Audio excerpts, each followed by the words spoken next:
श्री राधे कृष्ण। आज हम लोग श्री वृंदावन खंड का 14वां अध्याय को सुनते हैं।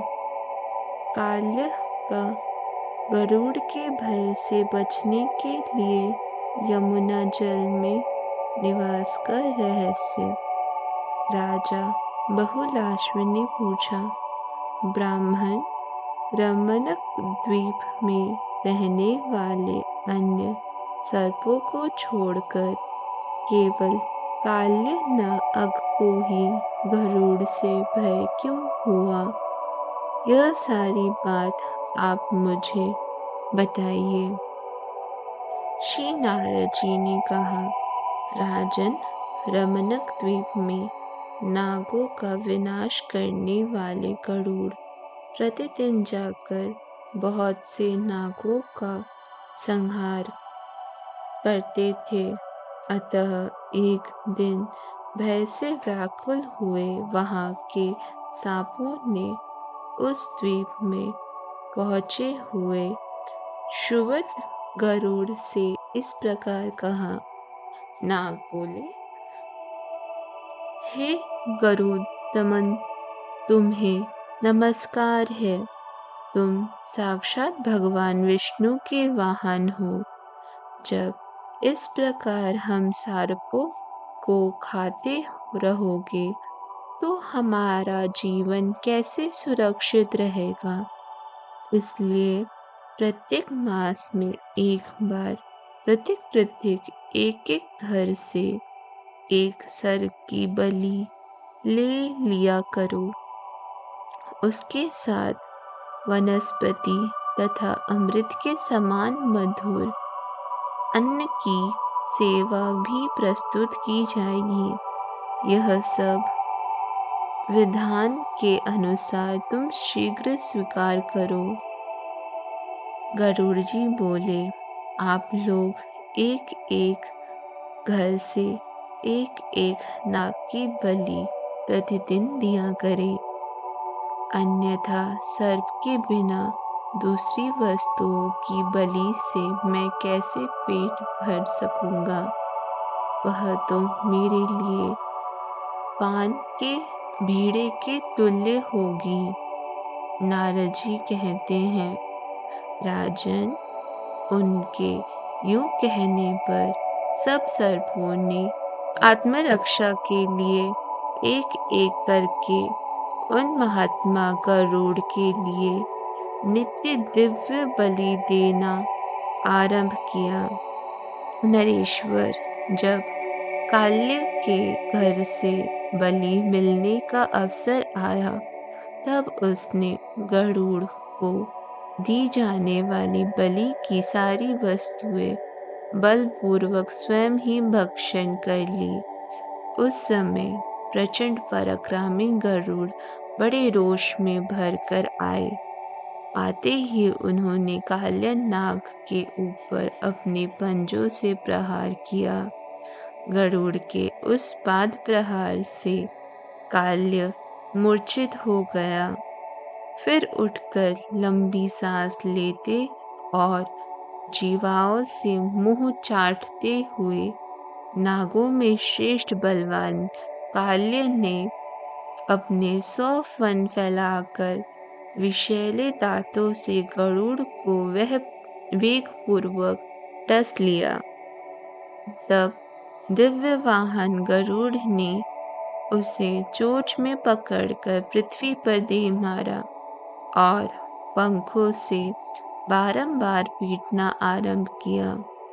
गरुड़ की चोंच से निकलकर सर्प ने उनके दोनों पंजों को आवेशित कर लिया और बारंबार फुंकार करते हुए उनकी पंखों को खींचना आरंभ किया। उस समय उनकी पंखों से 2 पक्षी उत्पन्न हुए, नीलकंठ और मयूर। मिथिलेश्वर अश्विन शुक्ल दशमी को उन पक्षियों का दर्शन पवित्र एवं संपूर्ण मनोवांछित फलों का देने वाला माना गया है। रोष से भरे हुए गरुड़ पुनः काल्य को चोंच से पकड़कर पृथ्वी पर पटक दिया और सहसा वे उसके शरीर को घसीटने लगे। तब भय से विवल हुआ काल्य गरुड़ की चोंच से छूटकर भागा। प्रचंड पराक्रमी पक्षीराज गरुड़ भी सहसा उसका पीछा करने लगे। 7 द्वीपों, 7 खंडों और 7 समुद्रों तक जहाँ जहाँ गया वहाँ उसने गरुड़ को पीछा करता देखा। वह नाग भूलोक, भूवलोक,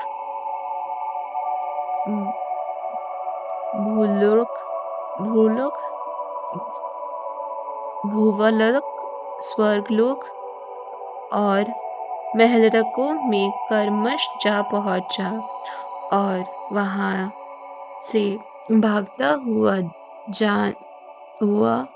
जनलोक में जा पहुंचा। जहां जाता वहीं गरुड़ भी पहुंच जाते, इसलिए वह पुनः नीचे नीचे के लोकों में क्रमश गया। किंतु श्री कृष्ण भगवान विष्णु के भय से किसी ने उसकी रक्षा नहीं की। जब उसे कहीं भी शांति नहीं मिली, तब भय से व्याकुल काल्य देवादिदेव शेष के चरणों के निकट गया और भगवान शेष को प्रणाम करके परिक्रमा पूर्वक हाथ जोड़ विशाल दृष्टि वाला काल्य दीन भयातुर और कंपति होकर बोला। काल्य ने कहा, भूमि भर्ता, भुवनेश्वर, भूमन, भूमि भारहारी प्रभो, आपकी लीलाएं अपार हैं।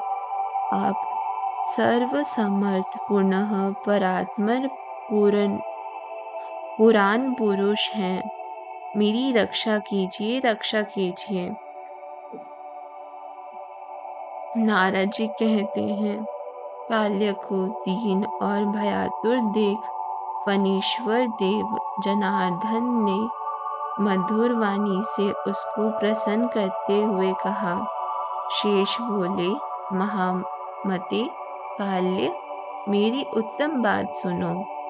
इसमें संदेह नहीं है कि संसार में कहीं भी तुम्हारी रक्षा नहीं होगी। रक्षा का एक ही उपाय है, उसे बताता हूँ, सुनो। पूर्व काल में सौभरी नाम से प्रसिद्ध एक सिद्ध मुनि थे। उन्होंने वृंदावन में यमुना के जल में रहकर 10,000 वर्षों तक तपस्या की। उस जल में मीनराज का विहार देखकर उनके मन में भी घर बसाने की इच्छा हुई। तब उन महाबुद्धि महर्षि ने राजा माधंता की 100 पुत्रियों के साथ विवाह की। श्री हरि ने उन्हें परम ऐश्वर्यशालिनी वैष्णवी संपत्ति प्रदान की, जिसे देखकर राजा माधंता आश्चर्यचकित हो गए और उनका धन विषयक सारा अभिमान जाता रहा। यमुना के जल में जब सौभरी मुनि की दीर्घकालिक तपस्या चल रही थी, उन्हीं दिनों उनके देखते देखते गरुड़ ने मीनराज को मार डाला। मीन परिवार को अत्यंत दुखी देखकर दूसरों का दुख दूर करने वाले दीनवत्सल मुनि श्रेष्ठ सौभरी ने कुपित होकर गरुड़ को श्राप दे दिया। सौभरी बोले, पक्षीराज, आज के दिन से लेकर भविष्य में यदि तुम इस कुंड के भीतर बलपूर्वक मछलियों को खाओगे तो मेरे श्राप से उसी क्षण तुरंत तुम्हारे प्राणों का अंत हो जाएगा। शेष जी कहते हैं, उस दिन से मुनि के श्राप से भयभीत हुए गरुड़ वहां कभी नहीं जाते। इसलिए काल्य, तुम मेरे कहने से शीघ्र ही श्रीहरि के विपिन वृंदावन में चले जाओ। वहां यमुना में निर्भय होकर अपना निवास नियत कर लो। वहां कभी तुम्हें गरुड़ से भय नहीं होगा। नारद जी कहते हैं, राजन, शेषनाग के योग कहने पर भयभीत काल्य अपने स्त्री बालकों के साथ कालंदिनी में निवास करने लगा। फिर श्री कृष्ण ने ही उसे यमुना जल से निकालकर बाहर भेजा। इस प्रकार श्री गर्ग संहिता में वृंदावन खंड के अंतर्गत काल्य के उपाख्यान का वर्ण नामक 14वां अध्याय पूरा हुआ। धन्यवाद। जय श्री राधे कृष्ण।